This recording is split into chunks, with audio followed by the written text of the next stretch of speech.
वज़ीर ख़ारजा शाह महमूद कुरैशी हमारे साथ मौजूद है। शाह साहब बहुत शुक्रिया। शाह साहब ब्रेक से पहले हमने मामलात अवाम के सामने रखे, आपने बयान दिया। बयान से पहले आपने खुद ने कहा कि मेरे बयान से दफ्तर ख़ारजा में भी परेशानी फैल जाएगी, मगर मैं कहूँगा इमरान खान से, वज़ीर आज़म से कि विद और विदाउट सऊदी अरेबिया आगे बढ़ें। अपोजिशन तनकीद कर रही है, गैर जिम्मेदाराना करार दे रही है, मजम्मत कर रही है और आपसे मुआज़रत का मुतालबा कर रही है।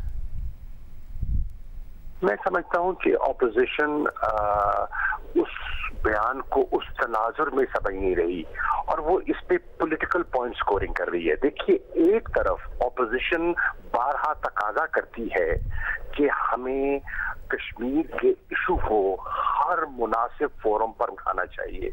अब अक़वाम मुत्तहिदा के बाद जहां हम ये इशू को एक साल में 3 मरतबा ले गए हैं सलामती काउंसिल में, भारत की मुखालफत के बावजूद दूसरा बड़ा फोरम जो है वो OIC का है। OIC के फोरम के लिए मैं इसलिए अर्ज कर रहा हूँ कि OIC का इस पर एक मौक़िफ़ रहा है, एक तारीखी मौक़िफ़ रहा है। कॉन्टैक्ट ग्रुप उन्होंने एस्टैब्लिश किया, उस कॉन्टैक्ट ग्रुप के बयानात आते रहे हैं, उनके जॉइंट कम्युनिकेज आते रहे हैं, जो मकबूजा कश्मीर में ह्यूमन राइट्स वायलेशंस हैं उस पर वो इजहार करते रहे हैं। काउंसिल ऑफ फॉरेन मिनिस्टर्स एक बड़ा मुनासिब फोरम है जिसपे कि उम्मा के मसाइल, देखिए वहाँ मुसलमानों के साथ जुल्म हो रहा है, आप देख रहे हैं मसाजिद को ताले हैं, अज़ादारी की पाबंदी है, कुर्बानी की ईद वो नहीं अदा कर सके, उन पर जुल्म हो रहा है। आप देख रहे हैं कि दिल्ली में मुसलमानों के साथ क्या हुआ, आप देख रहे हैं कि बाबरी मस्जिद को शहीद किया गया और वहां राम मंदिर की ईंट रखी गई। अब ये सारे इश्यूज हैं, अगर इस पर हम बात करना चाहें तो ये सबसे मुनासिब और सबसे अफजल फोरम है। तो मैं उस फोरम से तकाजा कर रहा हूँ, दरख्वास्त कर रहा हूँ मोहतबाना कि आप पाकिस्तान की आवाम और कश्मीरियों के एहसास को समझिए। अब देखिए, ऑपोजिशन इसको कश्मीर के मसले को सियासत की नजर न करें। मुझे मालूम है उनकी सियासी मजबूरियां हैं, बहुत उनको मौके मिलेंगे सियासत करने के। इस मसले पे मेरी उनसे अपील है कि इसको सियासत न करें। सऊदी अरब हमारा मोहसिन है, मुझे एहसास है कि कितने पाकिस्तानी वहाँ रहते हैं, वहाँ रोजगार कमाते हैं, मुझे इस चीज का भी एहसास है कि उन्होंने आड़े वक्तों में हमारा साथ दिया। और मैं एक बार फिर कहता हूँ कि उस सरजमीन के दिफा के लिए हमारे लिए मुतबर्रिक है, हम अपनी जान देने को लिए तैयार हैं, लेकिन उन्हें हमारी आवाम की इस ख्वाहिश को ज़हन में रखना चाहिए। एक अपील है। शाह साहब, रिवायती तौर पर देखा है कि सऊदी अरब इस तरह पब्लिकली बयान देने को पसंद नहीं करता है, तो मैं ये जानना चाह रहा हूँ कि क्या ऐसा है कि आपने एक साल तक भरपूर कोशिश की कि उनकी तरफ से कोई बयान दिया जाए, भारत की मजम्मत की जाए कश्मीर के मामले के हवाले से, भारत में मुसलमानों के हवाले से, और जब ऐसा नहीं हुआ तो फिर आप बयान देने पर मजबूर हुए क्योंकि आपने खुद ने कहा कि दफ्तर ख़ारजा परेशान हो जाएगा, आपने खुद ने कहा कि आप डिप्लोमेटिक नाइसिटीज़ को समझते हैं, फिर भी आपने बयान दिया? नहीं शाहजेब, मैं सऊदी अरेबिया का मशकूर हूँ, उन्होंने हमारी बात को सुना है, नहीं कह सकता कि उन्होंने सुना नहीं है, उन्होंने बिल्कुल सुना है। अभी जो कोविड के दौरान जो हमारी वर्चुअल कॉन्फ्रेंस हुई थी कश्मीर के कॉन्टैक्ट ग्रुप की, मैं बेहद मशकूर हूँ सऊदी वजीर खारजा का, जो खुद उसमें उन्होंने पार्टिसिपेट किया और उन्होंने बहुत उम्दा बातें की। आप जो जॉइंट हमारा स्टेटमेंट आया है, आप वो रिकॉर्ड का हिस्सा है, वेबसाइट पे मौजूद है, आप उसका मुताला कीजिए, आप पढ़ लीजिए, तो आपको जाहिर होगा कि सऊदी अरेबिया हो, उसमें अजरबैजान हो, इधर ममालिक हो, उन्होंने पाकिस्तान की और कश्मीर के दर्द को समझा है।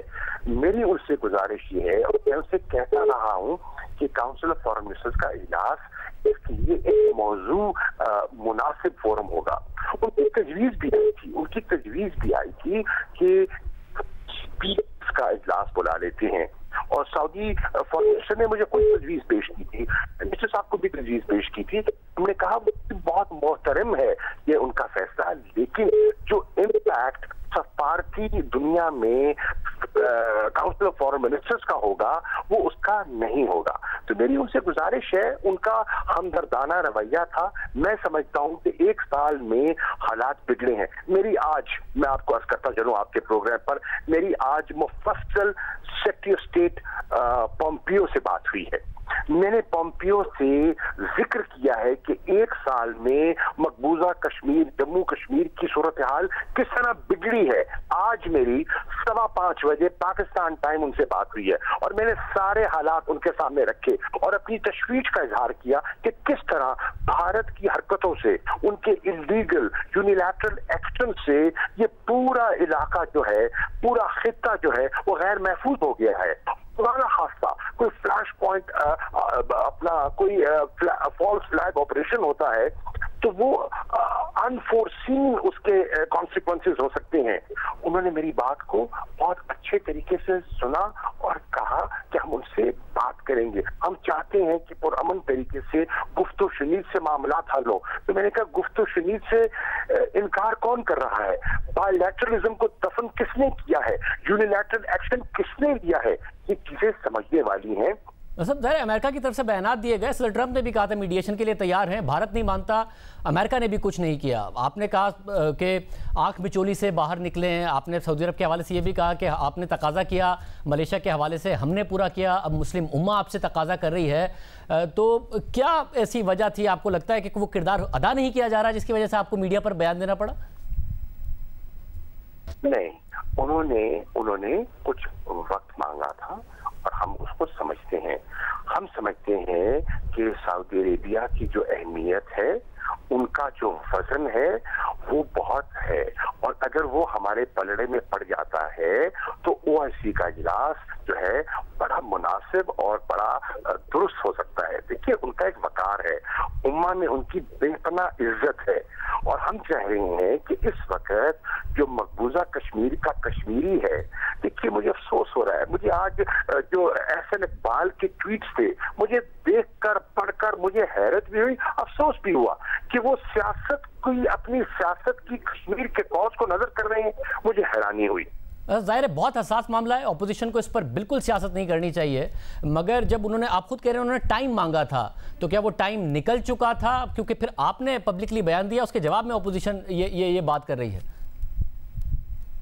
देखिए, मैंने पब्लिकली जो कुछ कहा, उन्होंने जो कुछ अपनी तकरीर में फरमाया, मैंने बहुत अदब के दायरे के अंदर रहते हुए कल कौमी असेंबली में उनकी तकरीर का जवाब दिया। मैंने उनको बताया कि एक साल में हमने क्या कुछ किया है। मैंने ये भी कहा कि मैंने उनको बारहा दावत दी कि आप तशरीफ लाएं, अगर आप नहीं आ सकते मैं हाजिर होने को तैयार हूं। मैं अपनी पार्टी की क़यादत को कश्मीर के मसले पे बता दूंगा। मैं खान को, वजीर आजम को, अपने चेयरमैन को बता दूंगा कि मैं पाकिस्तान के तकाजों के लिए और सफीर पाकिस्तान के एजेंडे को आगे बढ़ाने के लिए कर रहा हूं। मैं लीडर ऑफ द ऑपोजिशन के चेंबर में जाने को तैयार हूं। मैं आपको आज मैं कह रहा हूं कि मैं उनको एक खत लिख रहा हूं। मैं बिलावल भुट्टो जरदारी को, मैं शहबाज शरीफ साहब को खत लिख रहा हूं कि दो अहम जमातों के आप सरबराह हैं, आपने बातें की हैं, बातें मत कीजिए, तजावीज दीजिए। आपकी हर तजवीज को जो काबिल अमल होगी हम सर आंखों पे रखते हैं, क्योंकि हम इस पर कौमी इत्तफाक राय को बरकरार रखना चाहते हैं। ये तो अपोजिशन का मामला हो गया। आपने जो बयान दिया उससे पहले भी सऊदी अरब ने, जब आपकी हुकूमत आई, इमदाद की और $1 अरब पिछले दिनों निकाल लिए। पाकिस्तान को चीन से वो पैसे लेके सऊदी अरब को देने पड़े। क्या कोई ताल्लुकात में कशीदगी में कोई ऐसी चल रही है, कोई मामला ऐसा था? देखिए शाजिब, सुन लीजिए, मुझे अंदाजा है जो आप कह रहे हैं। पहली बात, हम सऊदी अरब के बेपनाह मशहूर हैं कि कड़े इम्तहान के वक्त में उन्होंने हमारा साथ दिया और उन्होंने जब हमारा अभी IMF का पैकेज जो अभी फैसला कुन मराहिल में था, उन्होंने हमारा साथ दिया। मैं एक मरतबा फिर उनका शुक्रिया करना चाहूंगा। मैं क्राउन प्रिंस मोहम्मद बिन सलमान का दिल से अदा करें से शुक्रिया अदा करना चाहूंगा। अब मत भूलिए कि पिछले दिनों में उनकी मईशत पर खासा दबाव आया है। ऑयल की प्राइसेस जिस तरह गिरी हैं, वो एक तारीखी हकीकत है कि बिल्कुल आपने देखा कि जीरो पर जो उनकी जो है वो कीमत आ गई थी। खैर उसने बाउंस बैक किया, लेकिन उसका इम्पैक्ट उनकी मईशत पर भी हुआ। हमारे दोस्त हैं, उन्होंने हमारी मुश्किलात को समझा, हमने उनकी मुश्किलात को समझना है। हम उनके लिए कल भी हाजिर थे, आज भी हाजिर हैं, और वो आज भी हमारे लिए दर्द रखते हैं।